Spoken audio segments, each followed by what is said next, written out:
Alright, within the Reference Guide to Regulatory Compliance, in subsection 2, there's a chapter titled Truth in Lending Act.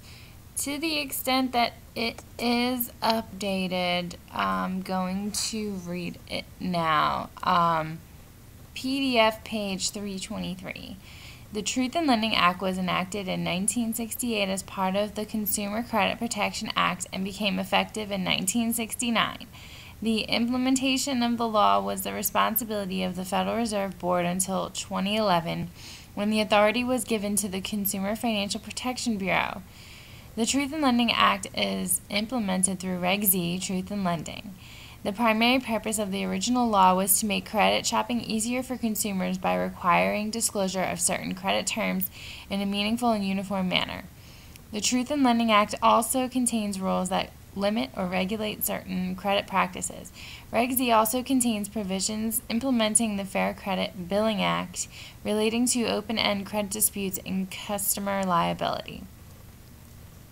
Congress simplified the law in 1980 through the Truth in Lending Simplification and Reform Act. Uniform adjustable rate mortgage disclosures were added in 1987, and extensive revisions to the areas of real estate lending and open-end credit lines were made in 1988. The Home Ownership and Equity Protection Act of 1994, HOEPA, significantly amended Truth in Lending to add restrictions and disclosures in connection with reverse mortgages and high interest rate or high fee mortgages. In 2005, Congress enacted Bankruptcy Abuse Prevention and Consumer Protection Act that required additional credit card and home equity loan disclosures. In 2008, in response to the subprime lending crisis, the Federal Reserve issued rules under Reg Z that applied new disclosures and restrictions on higher-priced mortgages. About the same time, Congress enacted the Mortgage Disclosure Improvement Act, MDIA, also in response to the housing crisis. In May of 2009, the Fed again revised its mortgage rules to comply with MDIA. Also, early in 2009, the Federal Reserve issued significant changes to the disclosure rules for open-end credit not secured by a home. These extensive changes to the format and content of the disclosures were proposed after a comprehensive study of Reg Z's open-end rules. The purpose was to make account terms and disclosures more effective and easily understood by consumers. The revision also implemented the disclosures required by the Bankruptcy Reform Act of 2005. In May of 2009, Congress enacted the Credit Card Accountability, Responsibility, and Disclosure Act, CARD Act. This act legislated many of the changes the Federal Reserve had imposed and added other consumer protections as well. The Federal Reserve revised its previously issued rules and established new rules for private education loans. The Dodd-Frank Act, enacted on July 21st of 2010, mandated several changes to Reg Z. The first was implemented by the Federal Reserve in September of that year. A new tabular disclosure form was required for interest rates and payments on mortgage loans. In October of 2010, the Federal Reserve issued new appraisal rules for loans secured by a consumer's principal dwelling. The purpose of these rules is to ensure appraiser independence. The administrative authority for Reg Z transferred to the CFPB in July of 2011. In 2013, the CFPB published several final rules that amended Reg Z to conform to the requirements of the Dodd-Frank Act. These amendments included a revision to the escrow and appraisal requirements for higher-priced loans, mortgage loans, new loan originator compensation rules, and requirements for qualified mortgages, servicing requirements and limitations on credit card fees.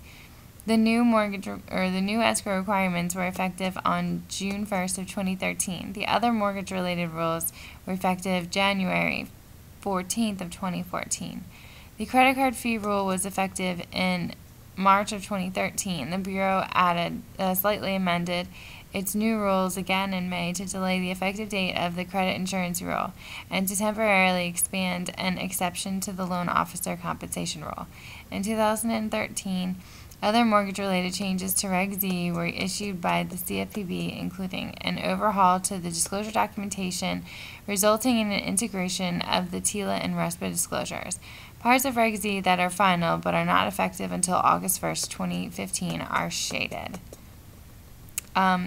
Within the coverage section, there's consumer credit, which is credit that is offered or extended by a creditor that regularly offers or extends consumer credit and that is subject to a finance charge or payable in more than 4 installments and primarily for personal, family, or household purposes. Covers certain credit card arrangements even if they do not meet the finance charge or 4 installments test or if the credit is not used for consumer purposes. Payday loans are covered. These are transactions that typically involve a cash advance made to a consumer in exchange for the consumer's personal check. The consumer pays a fee in connection with the transaction. Both parties understand the amount of the check may not be available in the consumer's account on the date of the check. The parties agree that the check will not be deposited until some future day, presumably the consumer's payday. These transactions are extensions of credit under Reg Z if the funds are used for personal, family, or household purposes. Fees charged on these transactions are considered to be a finance charge.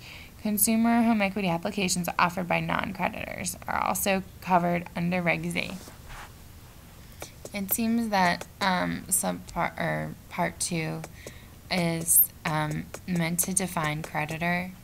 So anyone who regularly extends consumer credit that is subject to a finance charge or payable in more than 4 installments and to whom the obligation is initially payable.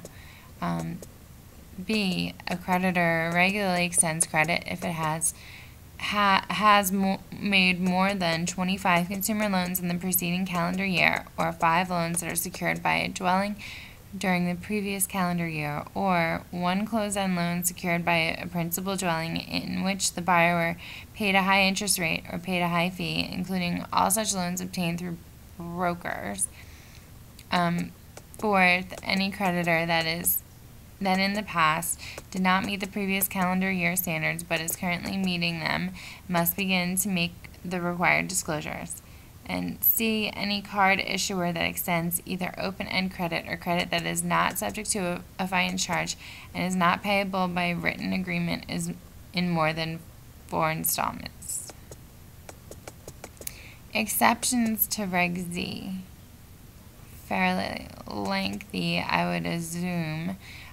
This is A, business, commercial, agricultural, or organizational credit, an extension of credit to an entity other than a natural person, such as a corporation or a partnership, including credit to government agencies, is not covered by Reg Z. Credit for an amount more than $53,500 as of January 1st of 2014, not secured by real property or a dwelling, and not a private education loan. This threshold is adjusted annually on January 1st.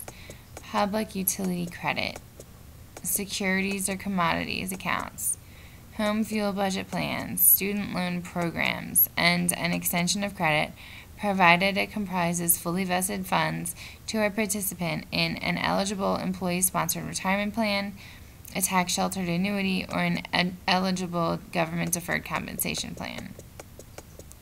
I'm going to go into requirements under Reg Z in the next section.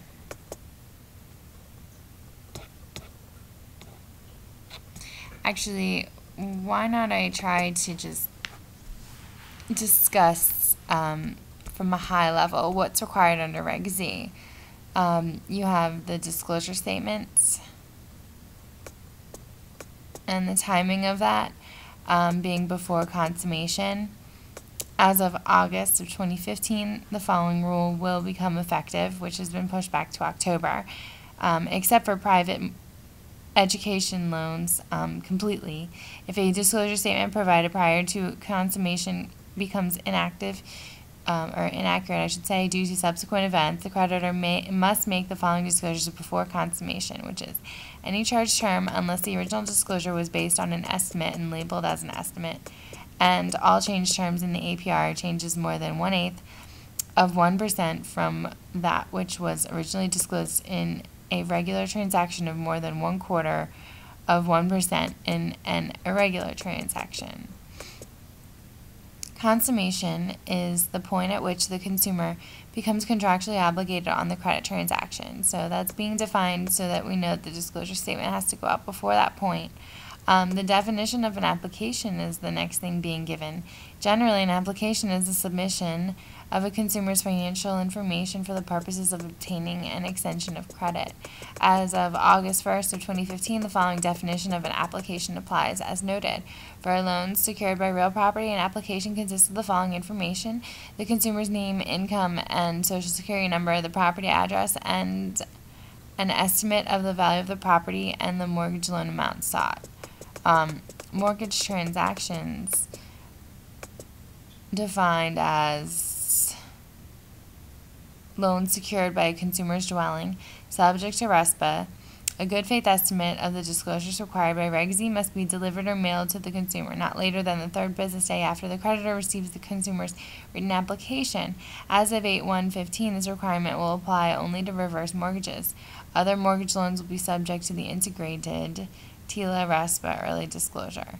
The creditor must deliver or mail the early estimated disclosures not less than the 7th business day before the consummation of the transaction.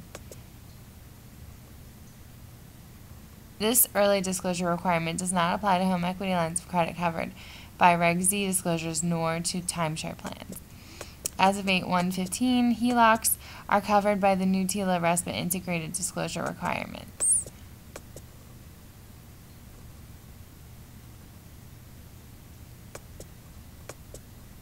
If the APR becomes inaccurate, that is, if it changes more than 1/8 of 1% in a regular transaction and 1/4 of 1% in an irregular transaction, the creditor must provide corrected disclosures with all changed terms.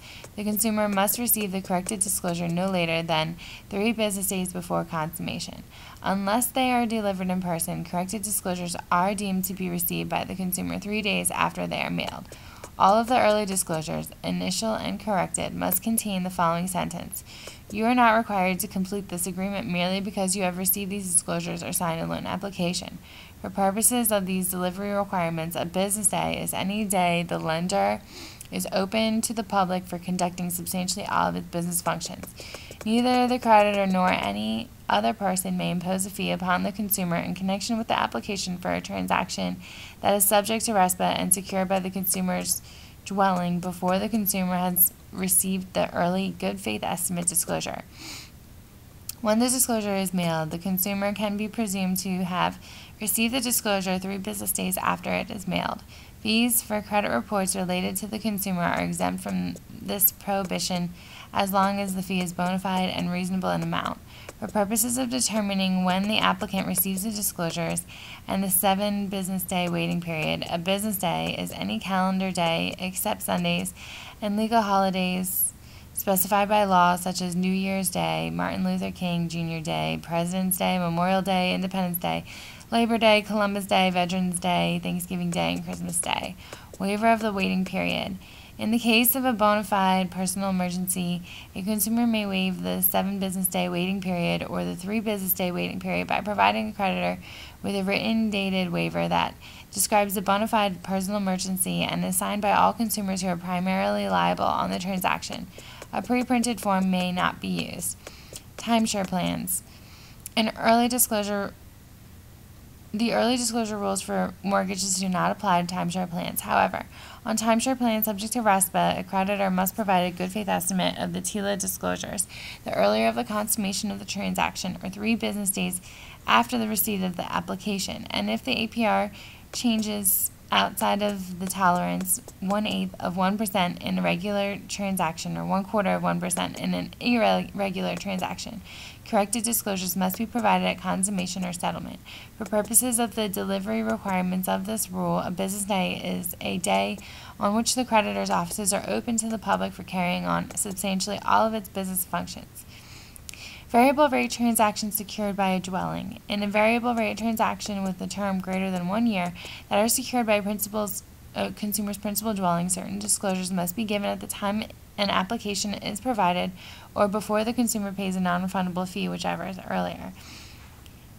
If the consumer's application is received by telephone or through broker, a creditor has up to 3 days following the application to provide the required disclosure.